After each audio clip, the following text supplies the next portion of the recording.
নদীর বাঁধে ধস, এতে এলাকায় আতঙ্ক। তৎপর প্রশাসন। 2 জেলায় শুরু হয়েছে বাঁধ সংস্কারের কাজ। উত্তর 24 পরগনার হাসনাবাদ, দক্ষিণ 24 পরগনার গোসাবা, 2 জেলার 2 জায়গায় নদী বাঁধে ধস। তৎপর প্রশাসন। শুরু হয়েছে বাঁধের সংস্কার। উত্তর 24 পরগনার হাসনাবাদ, পাশ দিয়ে বয়ে গিয়েছে কাটাখালী নদী। জোর কদমে এই নদীরই বাঁধ সংস্কারের কাজ শুরু করলো প্রশাসন। একটুখানি এই বাঁশ পুঁতে বা বলটল্লা পুঁতে সাথে হবে না, কংক্রিট বাঁধ অবশ্যই অবশ্যই। প্রত্যেকটা মানুষের এটা চাহিদা যে কংক্রিট বাঁধ হোক। হাসনাবাদ বাজারের কাছে কাটাখালী নদীর বাঁধে ধস নামে।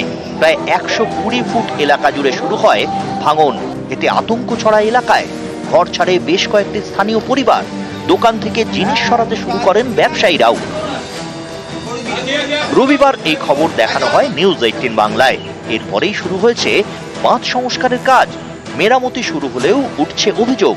স্থানীয়দের দাবি, যেভাবে বাঁধ মেরামতি হচ্ছে তাতে বেশি দিন টিকবে না।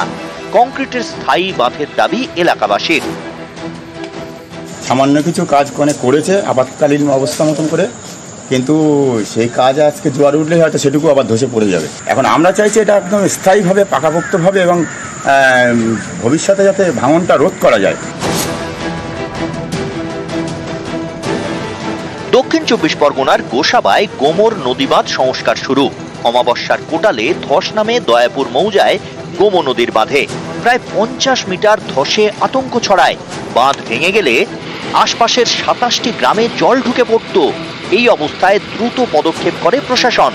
বাঁধ মেরামতির কাজ শুরু করে সেচ দপ্তর। হাসনাবাদ থেকে অনুপম সাহা ও গোসাবা থেকে অনুপ বিশ্বাস, নিউজ 18 বাংলা।